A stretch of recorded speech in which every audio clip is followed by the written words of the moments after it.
The Rebound Indiana is our initiative here at WRTV to help Hoosiers across our state get to the other side of the pandemic. And Lauren, I love this story so much. I'm going to skip what's in the prompter for a second to say that I think this group in particular helps so many families. Our family donates to them because they help families really get through the pandemic and meets them where they need to be by providing some great food. Yeah, you and I see what they do down there in Johnson County. Yeah. And of course, we're talking about the Interchurch Food Pantry. For a day of reflection, I stopped by to see how they've adapted to serve a community in need 1 year into this pandemic. A year ago at this time, we quickly had to shift. On faith, we hoped it would work out, and it did. We have seen the giving side of the community this past year. Cars roll up to the door of the Interchurch Food Pantry of Johnson County, just as they have every week since this pandemic took hold. We've learned a lot over the year. Carol Phipps is the executive director. She reflects on a year ago when there were so many unknowns and the pantry pivoted to a drive-through service to keep clients and volunteers safe. As a car drives up, we have volunteers who have the product ready for them to load in their cars. This was the first place I came when the coronavirus pandemic struck. Volunteers are getting used to the new normal, a drive-through using prepackaged boxes to serve families in need. Now, at the time, we didn't know, is this thing going to last weeks, months? Didn't think it was going to last a year, but even today, we're still seeing the impacts of COVID-19. In 2020, the Interchurch Food Pantry served 22% more households than the previous year. But another stat to highlight, the increased giving. Phipps says in 2020, they gave out 45% more food than the previous year.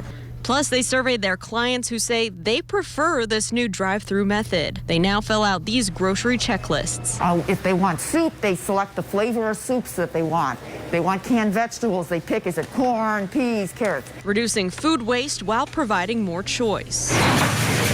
Phipps tells me a big concern in March 2020 was volunteers. Many of their usual helpers are elderly. But while they stayed home, much younger volunteer pools stepped in to fill their shoes. And they just allow us to do what we do. Volunteers like Scarlett Sicey. I take the menus out to the clients. She's on the front lines of this operation in direct contact with the folks in need. We want to know these people beyond just handing them food.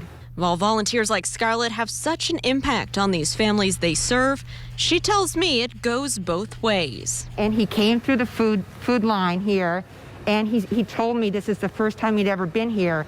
And he'd spent the last half hour going up and down the road trying to decide if he should come. And I looked up at his hat, and it said veteran on it. I said, well, you have given to your country your whole life, and now we're going to help you a little bit. And in those rare moments of close human connection in this pandemic, we find what truly matters.